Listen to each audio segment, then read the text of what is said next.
The world blurred at the edges. It always did now. Kaito Mura had learned to read the blur the way old sailors read weather. The quality of it, the color, the way it thickened at the corners of his vision and told him things. A pale blur meant he'd been under too long. A green-tinged blur meant the Mako was metabolizing wrong, burning through his bloodstream, like something that had never decided whether it wanted to be fuel or poison. Today, the blur was greenish-white, and it sat behind his eyes like a headache that hadn't quite committed to arriving. And he was being carried on someone's back, through a forest that smelled of cordite and wet earth. And the person carrying him was breathing very hard. "Still with me," Dax said. Kaito didn't answer. Not because he couldn't. He was mostly certain he could. But because answering would require him to make a decision about whether he was, in fact, still with anyone. And that felt like more philosophy than he could manage at the moment. He focused instead on the sound of Dax's boots in the leaves. The irregular thump drag that meant Dax was favoring his left ankle again. The way the tree canopy strobed past overhead gray-green, gray-green. "That's a yes," Dax said. A no would have been something. Somewhere behind them, through the trees, a sound moved. Not the crash of pursuit. Not boots. Not the bark of Veth command signal that Kaito had come to know like a second language over the past 2 years. This was lower than that. A resonance, almost below hearing. The way the Veth communicated when they were triangulating. Pack talk. When they used pack talk, they weren't chasing yet. They were calculating. The interval between calculation and chase was, in Kaito's experience, approximately 4 minutes. "They've gone to resonance," he said. Dax didn't break stride. "How long?" 4 minutes, maybe less. "They're closer than they were at the checkpoint." "I know. Dax, I know." They ran. 72 hours earlier, a Veth assessor named Vos Terran had filed a report with the congregation's tactical archive. The report noted that 2 human specimens, designations Ward 7 and Ward 7 Secondary, had escaped the extraction facility at grid coordinate 44 North. The primary specimen was of significant research value, having undergone complete resonance integration, a process which the Veth had believed incompatible with human neurology. The fact that the primary specimen had survived integration and remained ambulatory and cognitively functional, however marginally, represented the most significant biological anomaly the Veth had documented since first contact. The secondary specimen was a former soldier. Combat-trained, moderately enhanced by human standards, and notable only insofar as he had disabled 3 Veth containment units with a repurposed coolant line, carried the primary specimen out of a sealed facility through a maintenance shaft that a Veth body could not have entered, and then disappeared into the forest with what the facility's security systems logged as, bafflingly, 0 remaining equipment beyond his own clothes and the unconscious body on his back. Vos Terran added a notation to the report. "Secondary specimen's behavior, consistent with observed human loyalty bonding anomaly. Motivation, non-strategic." The congregation's tactical archive filed this notation under behavioral aberrations, human, a subfolder that had grown considerably in the past 3 years of occupation. Dax set Kaito down against a tree trunk at the edge of a ravine and pressed his back to the bark beside him. Both of them breathing. The forest around them was the gray-blue of pre-dawn. Somewhere a bird called once, then stopped. "You should leave me," Kaito said. "Yeah, I mean it. I know you mean it." Dax's voice was flat with exhaustion, the particular flatness that came after the 3rd or 4th day of not sleeping properly. "You've meant it twice already. Once back at the facility when you told me to go before the alarm cycled. Once 3 kilometers ago when you said your feet weren't working. Now a 3rd time." He tilted his head back against the bark. "You know what I notice? Every time you say it, we're still moving. I can't feel my hands." Dax looked at him for a moment. Then he took Kaito's right hand in both of his and rubbed it between his palms, hard, practical, the way you'd warm a tool you needed to use. Kaito watched this happening to him from a moderate psychological distance. "Better," Dax said. "A little. Good." The resonance sound had stopped. That was either very good or very bad. Kaito sorted through what he knew about Veth tactical behavior and came up short. It was the integration, burning through his memory like it burned through everything else. Taking the precise things and leaving the approximate ones. He knew that Veth moved differently when they hunted. That they communicated in frequencies humans couldn't speak, but could with effort learn to hear. That they had come to this planet 5 years ago, with instruments and patience, and a systematic thoroughness that the human governments had, catastrophically, mistaken for caution. He knew what the inside of a Veth containment pod looked like from the inside, because he had spent time in one. He knew the smell of resonance integration. A cold mineral smell, like the inside of a machine that had never been warm. He knew that the Veth believed humans incapable of surviving the process, and that they had been wrong, and that their being wrong about this was the only reason he was still breathing. He did not know yet what it meant, what he had become, whether the green blur at the edges of his sight was damage or change or both. "They'll be at the ravine in under a minute," Dax said. He was looking at the tree line opposite them, his jaw set in the particular way that meant he was counting something. "If we go down and cross, we can't outrun them, I know." A pause. "But we can make them come to us." Kaito looked at him. Dax was already moving, not away from the ravine but toward it, crouching, pulling something from the inner pocket of his jacket. A coil of wire he'd stripped from the facility's emergency lighting on the way out. A small ceramic capacitor, a length of polymer insulation. His hands moved with the focused economy of someone who had done maintenance under fire before, who had learned to treat engineering problems and combat problems as the same category of thing. "What is that going to do?" Kaito said, not really a question. "Veth use bioelectric resonance for navigation at close range," Dax said. He was talking quietly, the way some people pray. Not to be heard, but to keep himself steady.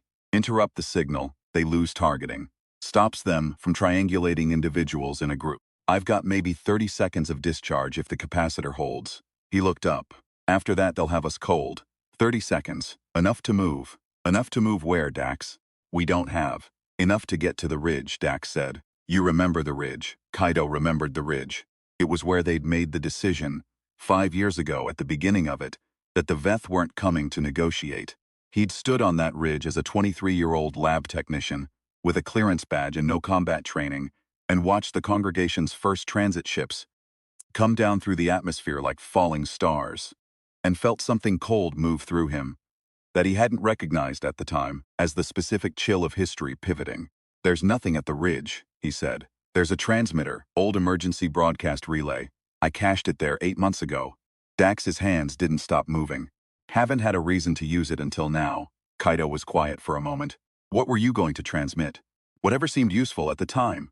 Dax glanced at him. "Right now I'm thinking, us you. What you are." A pause. "What you can do, I don't know what I can do." "You survived resonance integration," Dax said simply. "The Veth have been running that process for 6 years, and we have never had a survivor. Not one. And you came out of it, and you're sitting here talking to me, and your eyes glow in the dark. And you can hear them moving before I can. And I don't need to know what all of that means. I just need other people to know you exist." Kaito was quiet. "Because if you exist," Dax said, "then maybe this isn't already over." The tree line opposite broke apart. They came through it at the Veth ground hunting pace. 6 of them, moving in the triangulated spread formation, their long limbs folding and unfolding with the efficient unhurry of things that did not doubt they would catch what they were chasing. They were beautiful in the terrible way of very efficient predators. Their carapace markings shifted as they moved, reading the environment, and Kaito watched them come and felt the green blur sensation intensify behind his eyes, becoming something almost like awareness, a pressure, a frequency, as if the integration hadn't only changed what he was, but what he could perceive. He could feel their resonance. Not hear it, feel it, the way you feel a bass note through the floor of a building, 6 separate signals interlocked, moving. "Now," he said. Dax pressed the capacitor leads together. The discharge wasn't loud. It was a flat, sharp crack like ice forming fast, and then the Veth stopped. All 6 of them mid-stride the way a flock of birds stops and reverses motion, one reflex total. Their carapace markings went still, navigation lost. In the silence, Kaito could hear the thing that the Veth probably heard constantly. The heartbeat of the forest, the magnetic hum of the planet, 1,000 overlapping signals that meant alive, alive, alive. "Move," Dax said. They moved. Kaito had met the assessor once, face to face. Not in the way that implied equality. The Veth didn't do anything in a way that implied equality. Not from cruelty, but from the particular blindness of things that had been the most intelligent organism in every room they'd ever occupied. The assessor's name was Vos Terron, and she had come to the containment pod 3 weeks after the integration, when Kaito was still mostly non-functional, to take readings. He remembered her the way he remembered everything from that period. In pieces, out of sequence, the blur at its worst. He remembered the click of her carapace as she moved, a sound like a struck tuning fork. The way the light in the room bent slightly around her, Because the Veth had a natural bioelectric field that refracted photons at close range, a side effect of a biology that had evolved under a binary star. He remembered that she stood over him for a long time, checking readings on an instrument he couldn't name, and that at some point she made a sound, not language, just a sound, that he would only later be able to identify as the Veth expression for something like unexpected. He had been awake enough to feel the shape of her attention without being awake enough to do anything about it. He had catalogued everything anyway. Old habit. The distance between her sensory cluster and the top of her head. The articulation pattern of her secondary limbs when she was reading data versus when she was deliberating. The small, barely perceptible stillness she fell into when a result came back that didn't match the model. Scientists had tells regardless of species. You pushed the data further when you were surprised. You went very quiet when you were worried. Voss Tehran had gone very quiet 3 times in that session. Later, when Kaito was functional enough to think continuously for more than 20 minutes, he had turned those moments over in his mind the way he had turned protein sequences over in the years before, looking for the shape of the conclusion her data was driving her toward. He didn't have the data, but he had the reactions to the data, and reactions were, in their own way, a data set. She had been worried, specifically worried, not generally. The kind of worry that came from finding something that your model had said couldn't exist, and having to decide, in real time, whether to update the model or suppress the finding. He had wondered, in the long weeks of the containment pod which she had chosen. He had his answer now. The fact that they were chasing him, not studying him, not reintegrating him, not applying whatever corrective process the congregation used for statistical outliers, told him that Voss Tehran, or someone above her, had decided the finding was more dangerous than the data was valuable. They weren't pursuing him because they wanted to know what he was. They were pursuing him because they had decided they couldn't afford to let anyone else know. That told him something important. The congregation was not, at its core, a scientific body. It was an administrative one. And administrative bodies, regardless of biology, made the same class of error when they encountered truly novel data. They managed it rather than studied it, because studying it required acknowledging that the model was wrong, and acknowledging that the model was wrong required acknowledging that every decision made on the basis of the model was potentially also wrong. And that was a category of institutional vulnerability that no administrative body had ever willingly accepted. The Veth had crossed the stars. They had managed the reduction of worlds. And they were at the level of institutional cognition, making the same mistake that every large bureaucracy made when reality stopped cooperating with policy. Kaito found this in an abstract way, almost comforting, not because it made them less dangerous. They were very dangerous, and the resonance triangulation signal growing behind his eyes confirmed that they were closing the gap. But because it meant their error was legible, predictable, a human error wearing different biology, he filed this too. Alongside the anger about the forest floor and the missing flowers and the weight of everything that had been taken. It would all be useful. In the Veth congregation's tactical archive, the record of what happened in the following 30 seconds would later be reviewed 7 times by the assessors responsible for the human occupation. And each review would arrive at the same conclusion. The secondary specimens device had been constructed from salvaged components in a high-stress environment, and its effectiveness was not predicted by any model. The subotation on that report read, "Humans appear to improvise optimally under conditions of maximum resource deprivation. Cause, unknown." The subotation beneath that one, added by a junior assessor who had been assigned to human behavioral study and had developed what her supervisors gently described as an excessive level of concern, reads simply, "We keep not expecting them. That's the problem." The ridge was a 20-minute run that Dax made in 15, with Kaito on his back for the first 8 minutes and on his own feet for the last 7. The transmitter was where Dax had cached it, buried under a cairn of flat stones that were indistinguishable from every other flat stone on the ridge. Except that Dax had memorized the configuration with the obsessive precision of someone who understood that memory was, in certain situations, the only tool you had left. The transmitter was old. Pre-occupation technology, which meant it ran on frequencies the Veth hadn't thought to monitor. Because why would you monitor the communication technology of a species you'd effectively pacified? Kaito sat on a flat stone and watched Dax pull the transmitter apart with quick, certain fingers. check the power cell, reassemble it in 60 seconds, and understood that this was what Dax was. Not a soldier, though he'd been trained as one. Not a survivor, though he'd proven that. Something more specific than either of those things.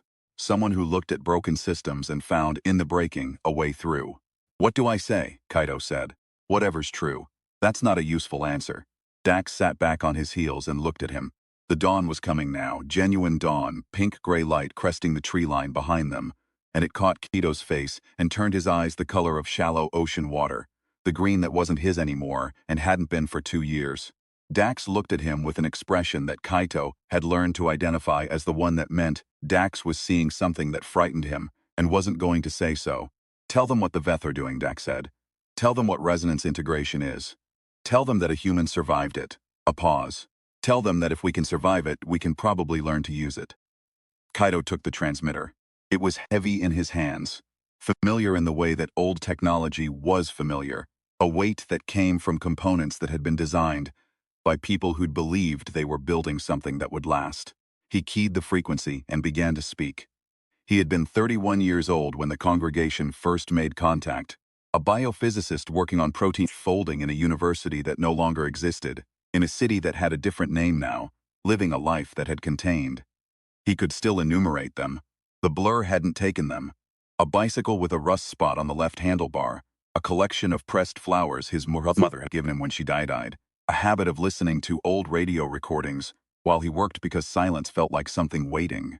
He had watched the first contact broadcasts with his colleagues, crowded around a screen in the department break room, and had felt the thing that most scientists felt at that moment. Wonder, closely followed by the professional instinct to classify. What were they? How had they traveled this far?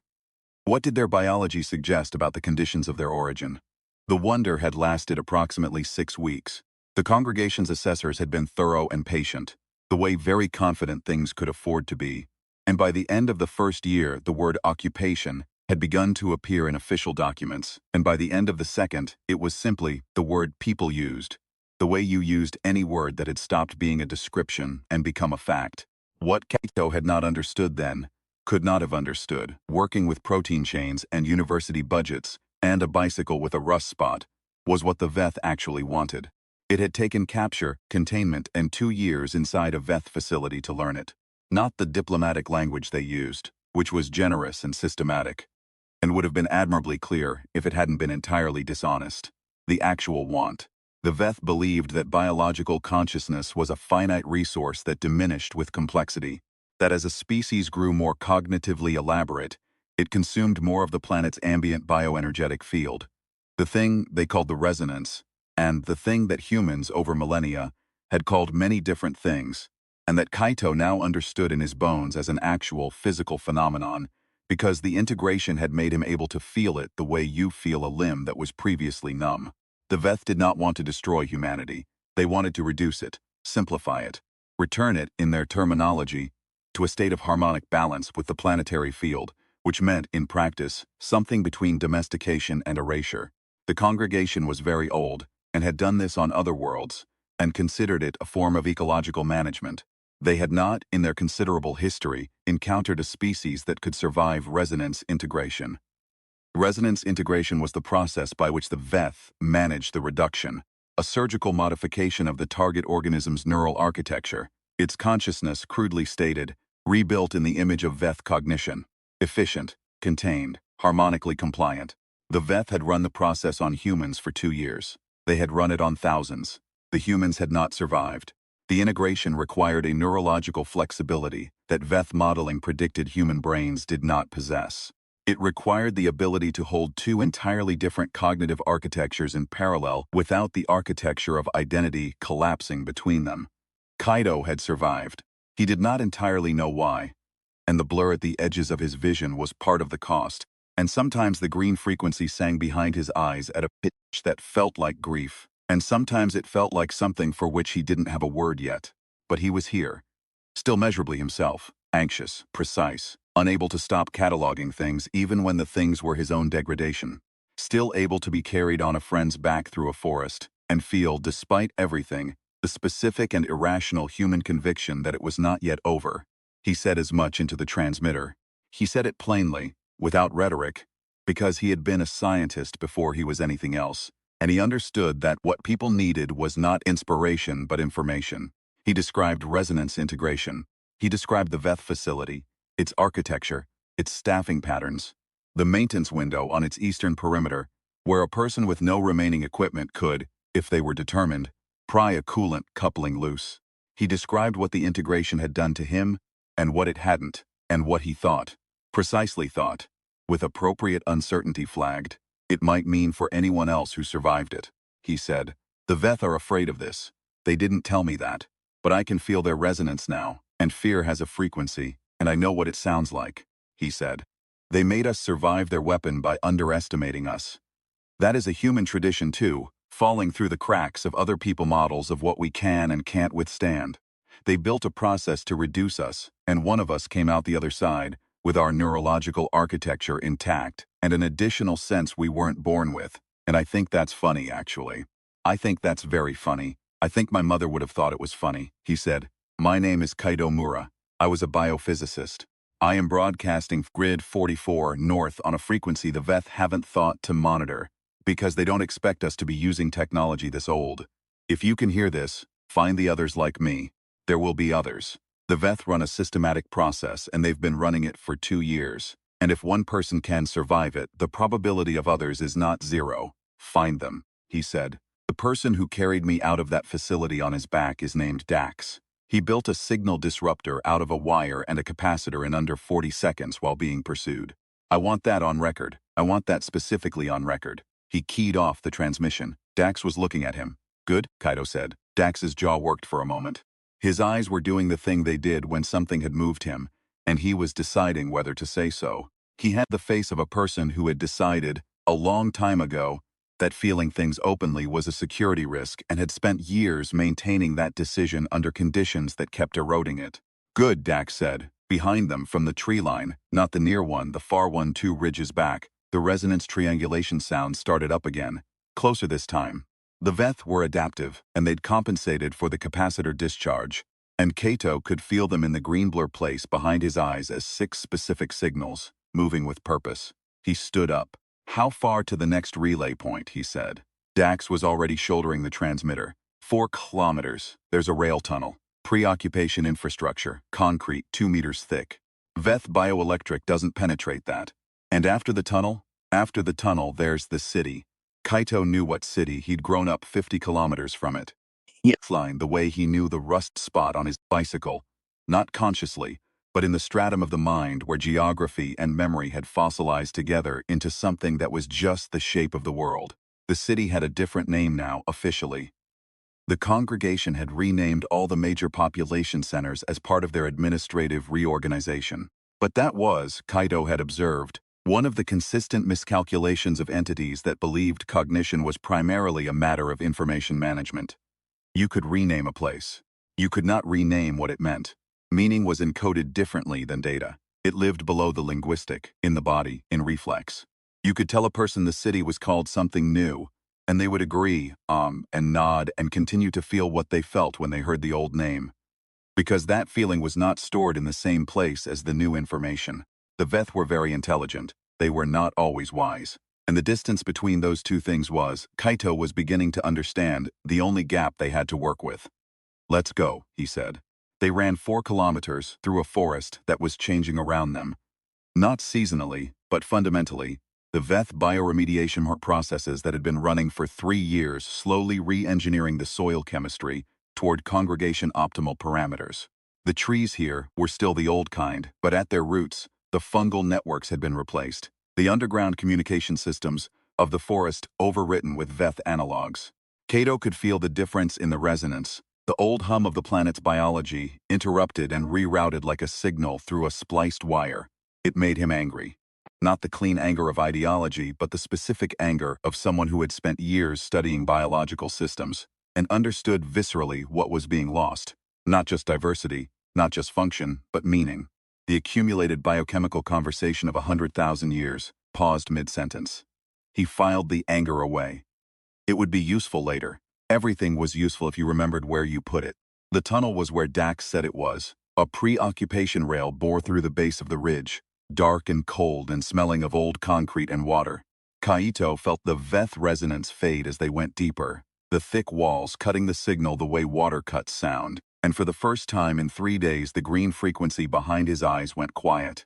He stood in the dark and breathed and was for a moment only himself, not the integrated thing, not the escaped specimen, not the experimental anomaly.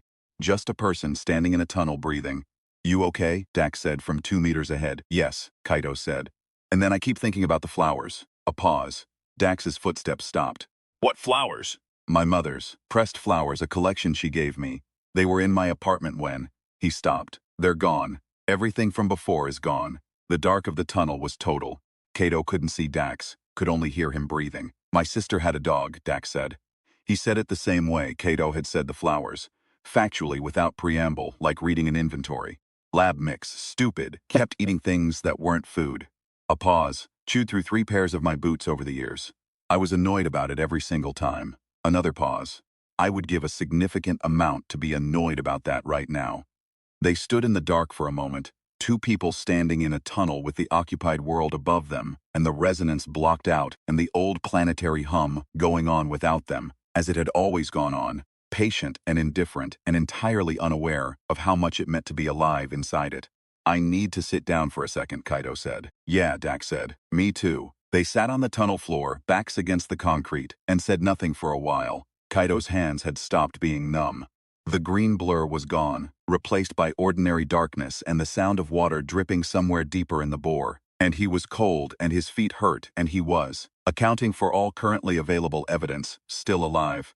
"The transmission," he said. "Do you think anyone received it?" "Someone received it," Dax said. "Someone always does. That's not evidence of anything."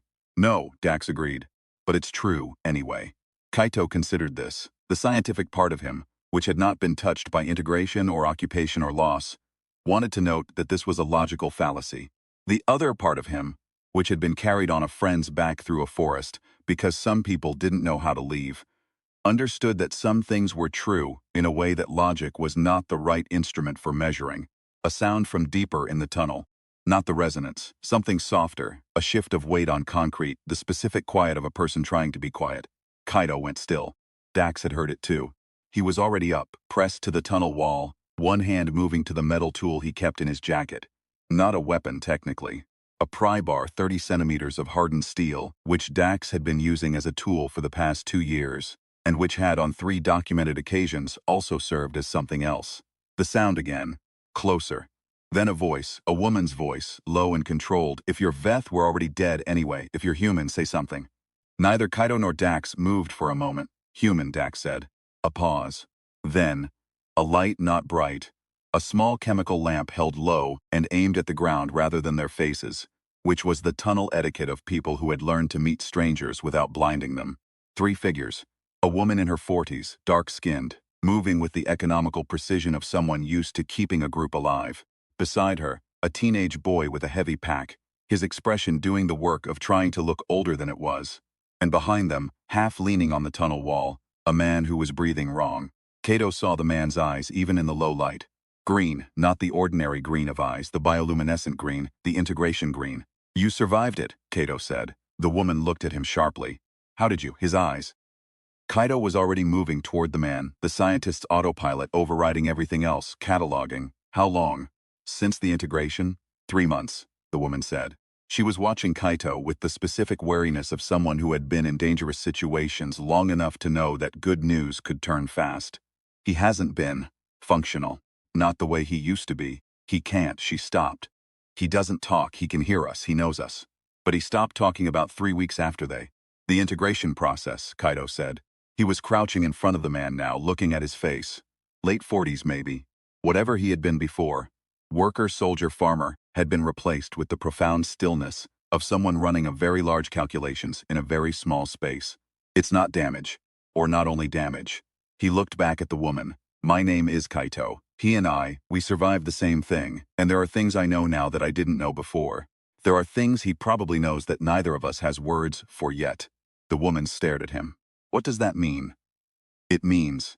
Kaito paused, sorting through the precise language he'd been trained to use and finding it inadequate, finding that what he needed was not precision but the other kind of accuracy, the kind that sat in the body rather than the vocabulary. It means I think we can learn to communicate with what they put in us. I think the integration isn't only a reduction. I think it left something. He looked at the man with the green eyes. Can you feel the Veth signal nearby? The man's eyes moved to Kaito's face, held there. Then slowly he raised his right hand, extended one finger, pointed not in the direction they'd come from, not toward the city. Sideways, northeast, scout unit, Kaito said quietly. Flanking. Dax was already rerouting in his head. Kaito could see it in the set of his shoulders. How far? Kaito looked at the man with the green eyes. The man held up two fingers, then curved his hand in a gesture that meant that anyone who had spent any time around military signals, or even around small children trying to indicate distance, would recognize as meaning. Further than you think. Far enough, Kaito said. We have time. He stood. Looked at the woman, the boy, the man who had survived a process designed to erase him and was still here, still pointing, still useful. Come with us, he said. There's a transmitter. We sent one signal. We can send more. To who? The woman said. She wasn't hostile. She was just a person who had been careful for a long time and needed the question answered before she moved. To anyone who can hear, Kaito said. To the ones like him and me, and to everyone else who needs to know we exist. He paused. The congregation is afraid of this. I don't fully understand why yet. But I know what fear looks like in their frequencies, and they are afraid, and that means we matter in a way that their models don't account for. He looked at her steadily. I would very much like to find out why before they find us and prevent it. The woman was quiet for a moment. She looked at the boy. The boy looked back with an expression that was, regardless of his age, not a child's expression. The face of someone who had already made the calculus and was waiting to see if the adults would catch up. Lena, she said, whether to herself or to them wasn't clear. Then, okay, we come with you.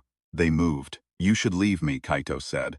They came out of the tunnel on the city side of the ridge as the sun finished rising, and the city spread below them in the morning light. And Kaito looked at it and felt the complex taxonomy of feeling that any person feels when they look at the place that made them and find it both changed and still there. The Veth congregation structures were visible on the skyline. Tall, pale geometries, biologically grown rather than built. The Veth aesthetic tending toward things that looked like they had been extruded by some vast slow organism rather than designed. They were not ugly. They were simply wrong, in the way that something transplanted to a context it wasn't made for is wrong. Technically functional, semantically misplaced. Between them stubbornly, the old architecture persisted. The water tower on the south end of the city, the broad glass face of the university library, the road grid, unchanged because the congregation had decided it was more efficient to use existing infrastructure than replace it, which had been, Kaito thought, one of their cleaner miscalculations. You could not occupy a space without being changed by it. And the space these roads had been built for was human, and their geometry was human, and every day the Veth moved through them they were being taught, whether they knew it or not, a way of thinking about how the world was organized. He did not know what would happen next. He knew what he was carrying, something they had tried to take from him and failed, something that only existed because they had, for once, miscounted what a human body could survive. He knew that Dax was beside him, and that the transmitter signal was already propagating through a network of frequencies that the congregation hadn't bothered to map, because they hadn't thought it mattered. That was the thing about modeling another species entirely from the outside. You could be accurate about what they did, and still wrong about why. You could document every behavior, and still miss the one thing that made the behaviors make sense. The thing underneath the data. The part that drove the improvisation, that picked up a weapon it had never trained on because someone it cared about was bleeding, that carried weight, it had been told, was too heavy for one person to carry because it had simply never understood that instruction to apply to it. The Veth were running a process of reduction. They had been very careful and very thorough. They had looked at humanity and assessed it and decided, on the basis of solid methodology, what it could and couldn't withstand. They were wrong. They would keep being wrong. Not because humanity was exceptional in the way that word was usually meant. Not invincible, not heroic, not even particularly logical. But because the gap between what humans could endure and what anyone who had never been human would predict they could endure was vast and stubborn and kept being discovered by anyone who got close enough to test it. Kaito stood on the ridge above the city where he had grown up and felt the green frequency come back, quiet and navigational. as the Veth resonance returned at the edge of his range. They were an hour behind, less if they pushed. "I want to go home," he said. "I know," Dax said. "I know we can't. He stopped. "I wanted to say it. Say it as many times as you want." "Home," Cato said. "Home. Home."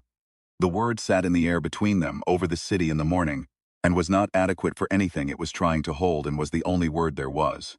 "Okay," Dax said. He adjusted the transmitter on his shoulder, rolled out his bad ankle twice, looked at Cato with the expression that had replaced fear with something practical and immediate and still underneath it, afraid. "Let's go do something impossible." Cato's mouth moved. Not quite a smile, the closest thing to one he'd managed in 2 years. They went down into the city. Behind them, on a frequency the congregation had not mapped, the transmission was still propagating. In 100 different places, in tunnels, in ruins, in rooms behind walls that had been declared empty, people were listening.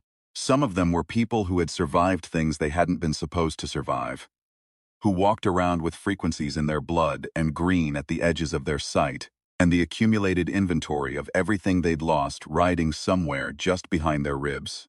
They were listening to a biophysicist describe, with precise and appropriate epistemic uncertainty, why the process designed to reduce them had instead made them something the congregation had never modeled for.